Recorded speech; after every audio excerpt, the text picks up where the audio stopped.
Good morning, good morning. Hey, good people, Batavia here.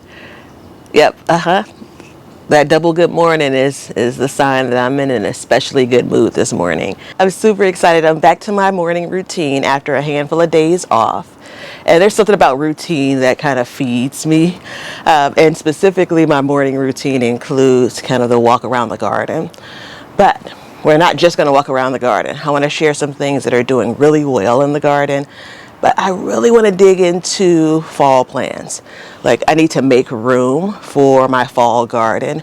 And fortunately, because of some of the things I did planning going into winter to spring and now summer, I actually have some really good spots to get some fall planting started, right? So I know it's kind of odd, right? You have all of these summer things you're surrounded by.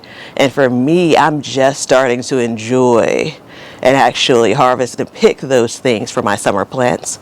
But time isn't on my side. So in my Chicago area garden, I want to make sure that I'm giving enough time to plant and actually let these things mature so I can enjoy them as we get into the fall and even the early bit of winter. I garden in zone 6 and my average first frost date is November the 1st. All right, so a couple of housekeeping items. Thank you to those who like, watch, comment, share, and subscribe to Be Better Garden. I appreciate y'all. If you haven't subscribed already, consider it. There's a button below. Now, this is a challenge for y'all. Drop below for the grand prize of one virtual high five, the things that you really enjoy growing in the cooler weather, what does well in your area. And with that in mind, tell us where you're growing. I think it's super helpful to know kind of what does well and thrives in Illinois, where I'm growing at, compared to where you are in California and what may be doing well there. If you're in Wyoming, your climate's going to be a bit different, right? So I'm positive it's going to help someone else reading the comments. And I know as I read through some of these things, it absolutely helps me. So that gets you one virtual high five. Let's give you 2 virtual high fives if you're able to share a couple of tips coming into the fall growing season. And it's okay if it's specific to your area or a particular vegetable or a plant that you like to grow. I think that'll be helpful as well for folks. So we talk about this on the Backyard Gardens podcast all the time. Fall is that kind of weird spot, like when you're coming out of winter going to spring, people are excited about growing. Summer gardens are like the staple of gardens, right? It seems like fall is maybe that forgotten garden season, but you all let me know. Maybe I have been wrong about many things in my day, and maybe I'm wrong about that too. So looking forward to hearing what you all share below. And let's dig in. Okay, so remember when I said I saw something that made me smile? I can actually see that sunflower from my living room. It's like the only thing that stands out, which is super cool. But there is a surprise down there. I'll show you. So I do believe that when it comes to gardening in multi-seasons in smaller spaces, sometimes you have to make room for things. The ideal space for me would be an empty garden bed to plant for fall. And we'll talk a little bit about the why. But that doesn't always happen. And so when I look at the time I have San Marzano's first ripe tomatoes here. When I think about how much these plants are going to produce, determinants on this end, so that's kind of a determined number of tomatoes, but these indeterminates, when I measure where I am in the season, coming into the end of July, I am going to go ahead and make the sacrifice and say this bed will not be replanted for fall. That was a part of a plan earlier in the year, but I'm going to let this do what it's going to do and continue to produce. For me, my tomatoes will stay on the vine. They won't necessarily produce more tomatoes, but they'll stay on the vine and ripen super slowly as we get into October, heading to my first frost date for November the 1st. But we'll harvest these onions too. But I'm not going to be focused so much on what else I can put into this space, right?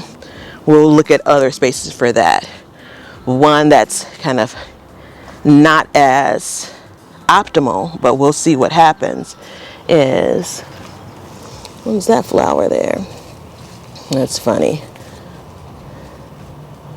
That's one of the winter squash. So we'll look, these bush beans, I started harvesting them the first week of June. no, the first week of July. And so they'll be petering out soon enough.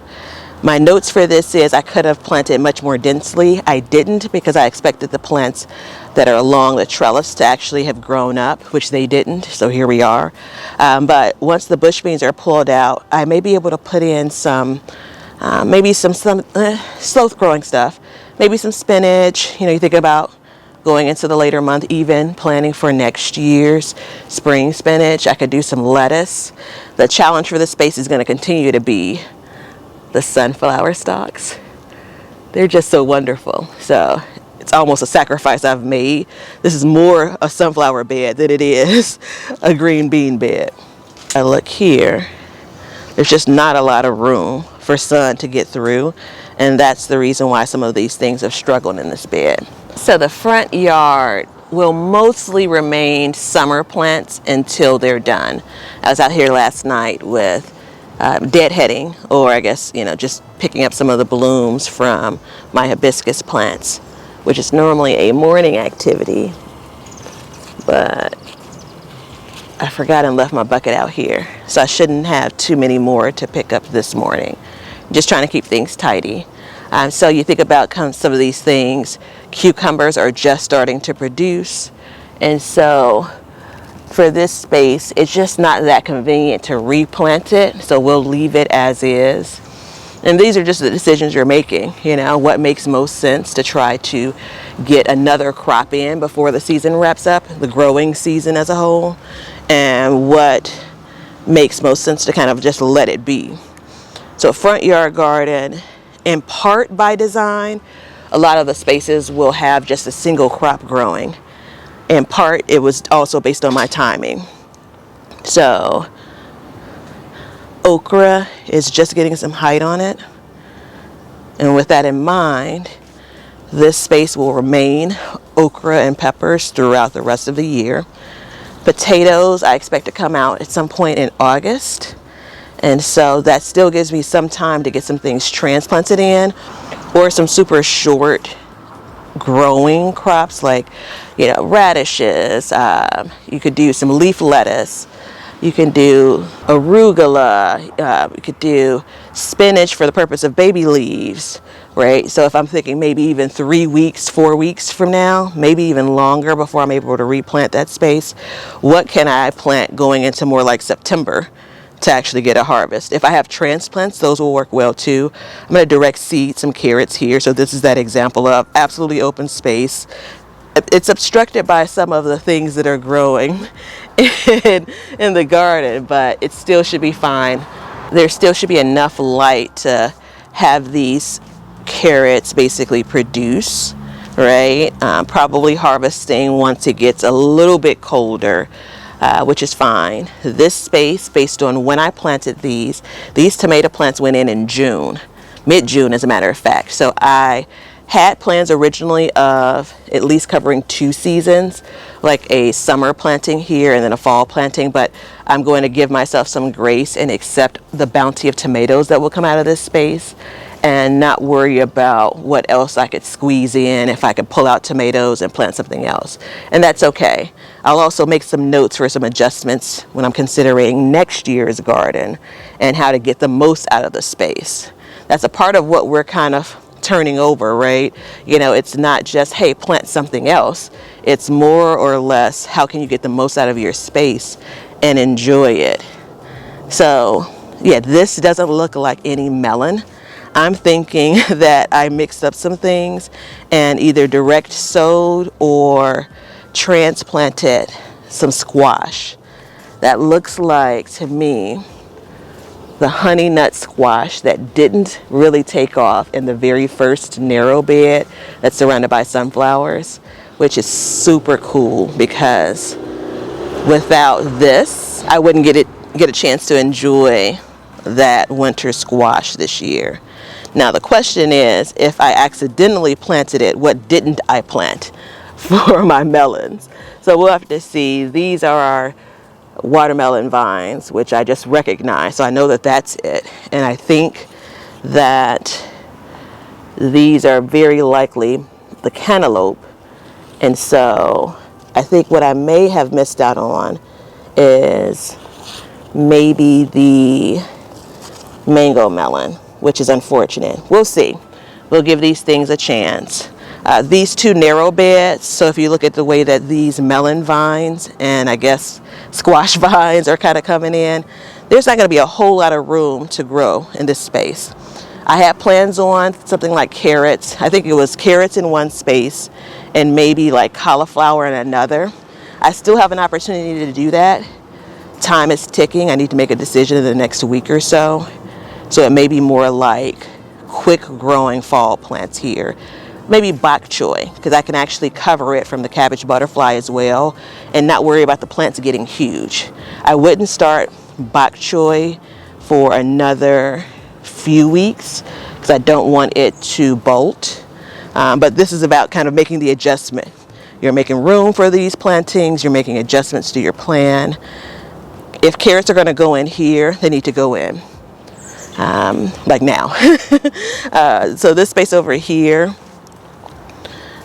this yellow lemon sun squash, like I gotta get in here because now I'm questioning what I planted. Like I think that one plant is just taking over, and if it stays healthy, it's supposed to be next to a, yeah, I could see it, next to a zucchini plant. If one or both of them stay healthy, I'm going to leave this little space as is.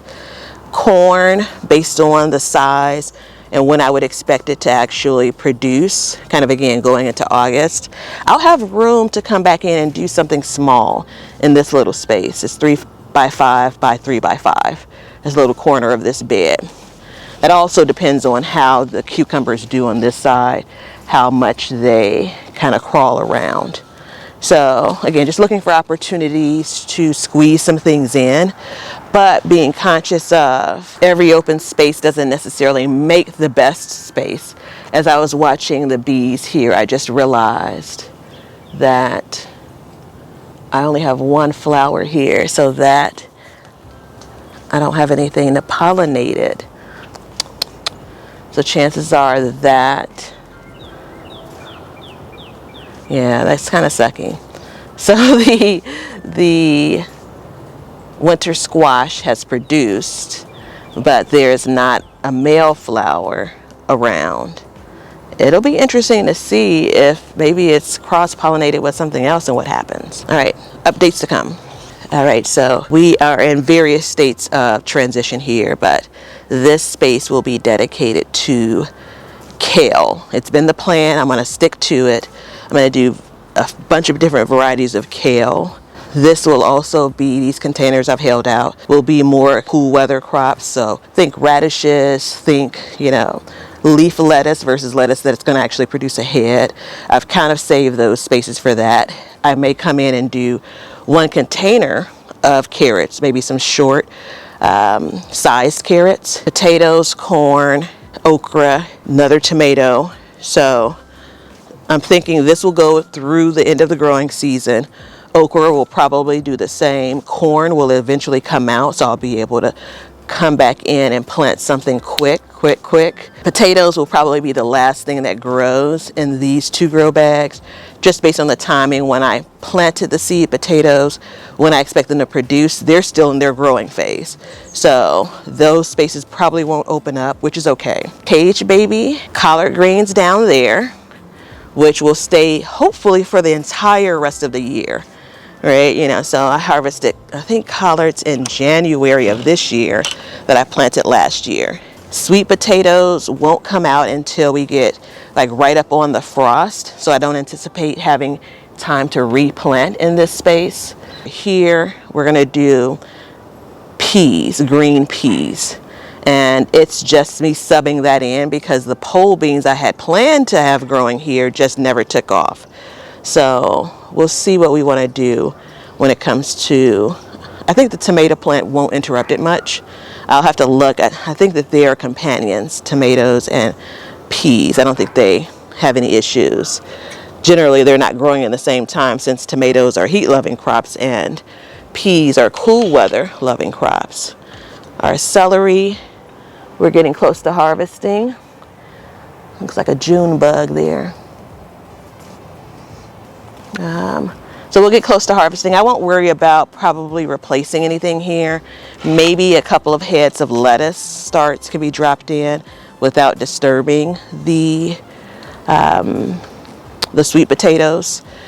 Again, the balance is, if the space is open, is it an optimal space to actually grow in, right? Does it have good light? You know, is it interrupting anything else that's growing? These are the things you're bouncing back and forth when you're considering planting in a space you're already growing in for a new season. This is the time where, for me, it's make or break for fall. Like, if I get the things in, if I get the things direct sowed, if I get the things started indoors, I still have a few things that I'm starting indoors, this is going to be a really nice fall garden. If I don't, I'll just be enjoying the rest of these summer plants for the rest of the year.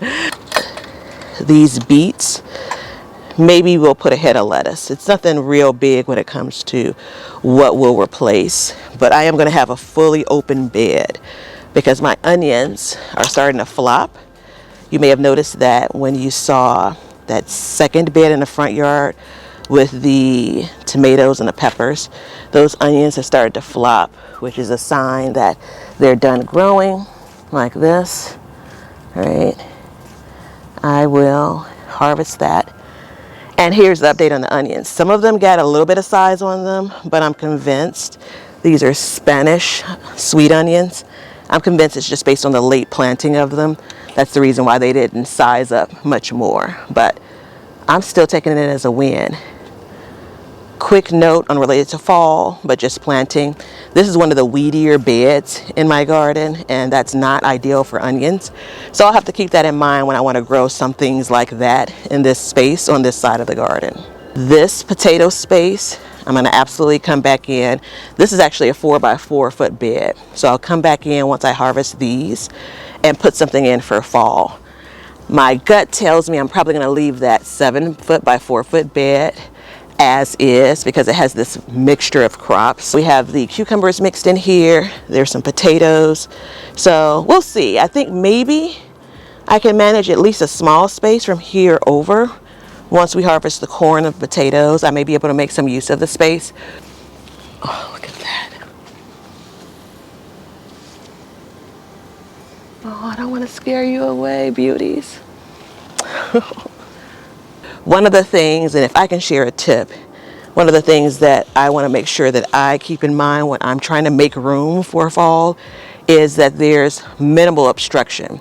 Do you have a space where sun can get to these plants?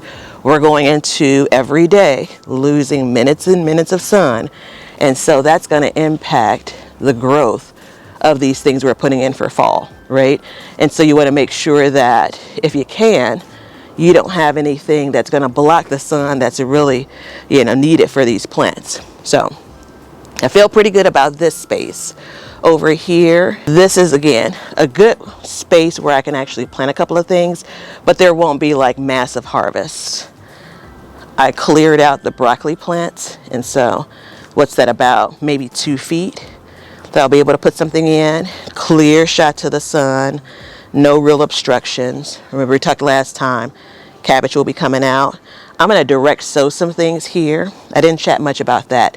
Most of my things for fall are going to be direct sowed, just based on some of the timing I have and some of the things that I've struggled with getting started by seed.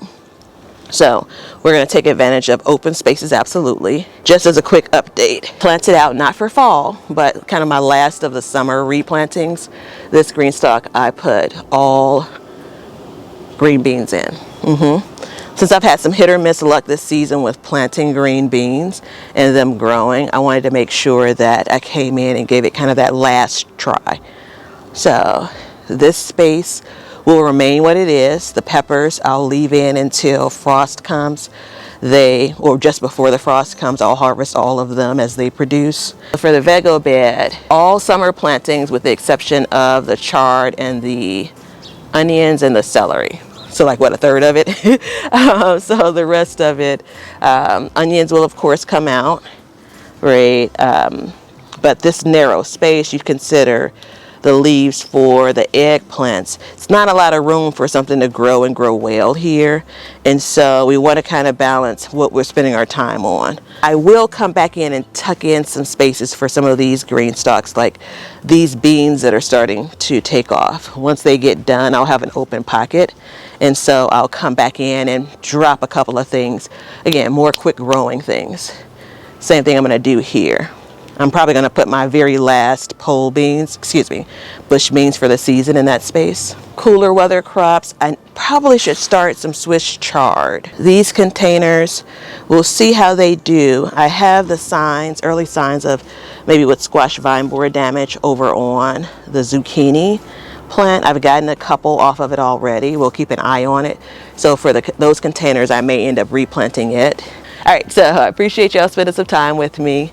I'm going to still challenge you to share below favorite things to grow when the weather is cooler that does well in your climate. Let us know where you're growing and what those things are, and bonus for tips that you may be able to share. All right, look forward to seeing y'all on the next one. How you doing?